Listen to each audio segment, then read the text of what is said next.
एक पाश्चात्य है, एक अपना ईस्टर्न फिलॉसफी है। पाश्चात्य दर्शन के साथ ये है कि वो सारी प्रॉब्लम तो बता देता है, सॉल्यूशन नहीं देता। ईस्टर्न जो है वो सॉल्यूशन भी देता है। सॉल्यूशन ये है कि ज़िंदगी का मकसद जो है वो एक तरह से कहें तो खुश रहना है। खुश रहने के लिए हास्य ज़रूरी है, और हास्य की जो कहानी है उस पर मैं कुछ बात आपसे कर लेता हूँ। हास्य जो है वो सिर्फ और सिर्फ एक हम इंसान हैं जो सक्षम हैं हंसने के, बाकी और कोई हंस नहीं सकता। इसकी वजह ये भी है कि हम ही एक ऐसे जीव हैं जो बोर भी हो सकते हैं। बोर्डम का एंटीडोट होता है हास्य। जितने ज़्यादा इंटेलिजेंस का लेवल है, एवोल्यूशन में जितनी चीज़ें, जितने भी जीव ऊपर बढ़ते हैं, ये एक पहचान है हास्य की आप इवॉल्व स्पेशीज़ हैं। जितने ज़्यादा इंटेलिजेंट होंगे उतनी ज़्यादा हंसी का स्टैंडर्ड भी होगा।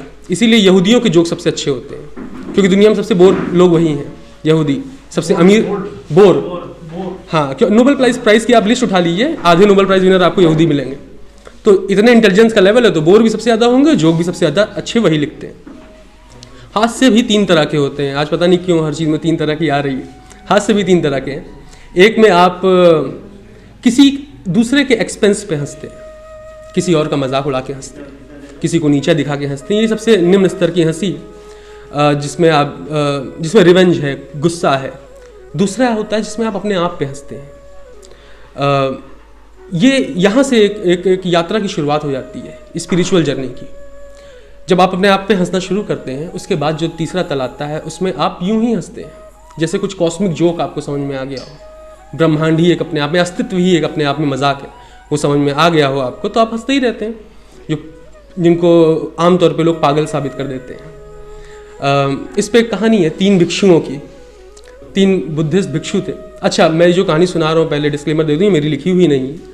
ये किसकी लिखी हुई ये भी नहीं पता, क्योंकि ये ज़ेन जो फिलॉसफी है चाइना जापान की, वहाँ से आई हुई, तो सोर्स इनका नहीं, जैसे अपने उपनिषदों या पुराण में होता है। 3 भिक्षु थे, उनका नाम कोई नहीं जानता था।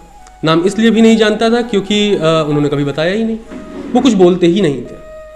उनका सिर्फ ये काम था, वो किसी भी शहर में जाते थे, किसी गांव में जाते थे, उसकी जो मेन बाज़ार होती थी उसके सेंटर में जा कर के वो खूब तेज़ तेज़ हंसना शुरू कर देते थे, बहुत तेज़ हंसते थे। अच्छा, ये हंसी जो है ना बड़ी इन्फेक्शियस होती है।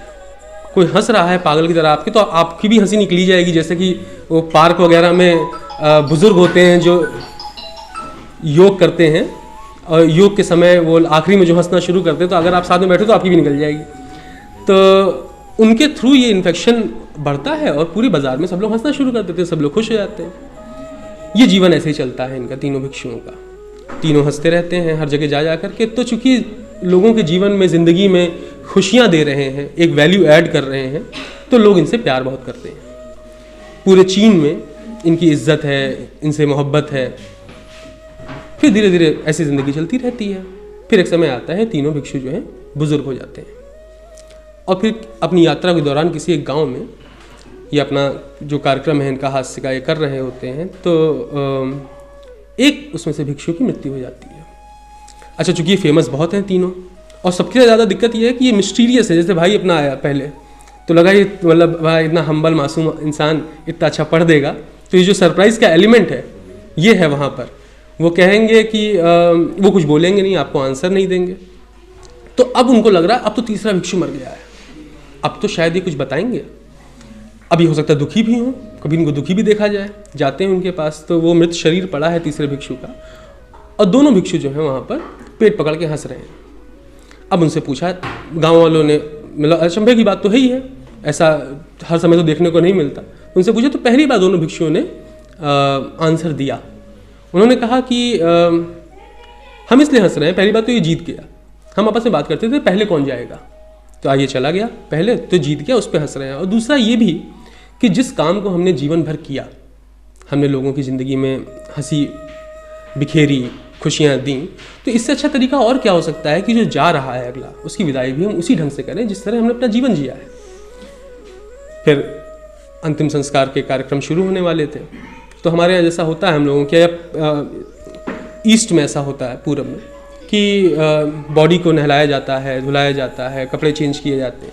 ये सब सारे रिचुअल से उन्होंने मना किया हुआ था जो तीसरा भिक्षु था, कि जब मैं मर जाऊँ तो ये सब मेरे साथ करना नहीं, क्योंकि मैंने जीवन भर लोगों की ज़िंदगी में इतनी खुशियाँ बटोरी हुई हैं, इतनी खुशियाँ दी हैं कि ये जो अशुद्धि है, इम्प्योरिटीज़ हैं, ये मुझे छू नहीं पाई हैं। ठीक है, एक्सटर्नल गंदगी से कोई मतलब नहीं है। मन आपका साफ है तो आप शुद्ध हैं। नहीं किया गया, चिता पे इनको लेटाया गया, आग लगाई गई। दोनों भिक्षु अभी भी हंस रहे थे खूब तेज तेज, और जब वो दोनों भिक्षु हंस रहे थे, चिता में से भी हंसने की आवाज़ आने लगी। ये जो कपड़ा ना चेंज करना और नहलाना नहीं, इसके पीछे रीज़न था ये जो चाइनीज़ पटाखे आते हैं उसने अपने कपड़े में लगाए हुए थे, जिसमें से हंसने की आवाज़ आती है दगने पर। तो जब वो जलाया गया तो उसमें से हंसने की आवाज़ें आने लगी। तो और तो इतने हंसने लगे कि अभी भी तुम जीत गए, आखिरी हंसी जो है वो तुम्हारी है। ये जो हास्य है, इस तरह से हंसना, ये हास्य है जब आप अस्तित्व को समझ लेते हैं, जब आपकी ये जर्नी पड़ाव पे पहुंचती है, एक एपिटोम ऑफ या कह सकते हैं zenith of this journey, when it arrives then the laughter comes, the belly full of laughter. और ये कहानी से संदेश ये मिलता है कि जो पहले दर्जे की हंसी है, निम्न वाली, किसी के एक्सपेंस में हंसना, वो तो नहीं करनी चाहिए। शुरुआत में आप ये कर सकते हैं कि अपने ऊपर हंस लें, अपने ऊपर हंस लेंगे तो आगे का सफ़र भी शुरू हो जाएगा। धन्यवाद।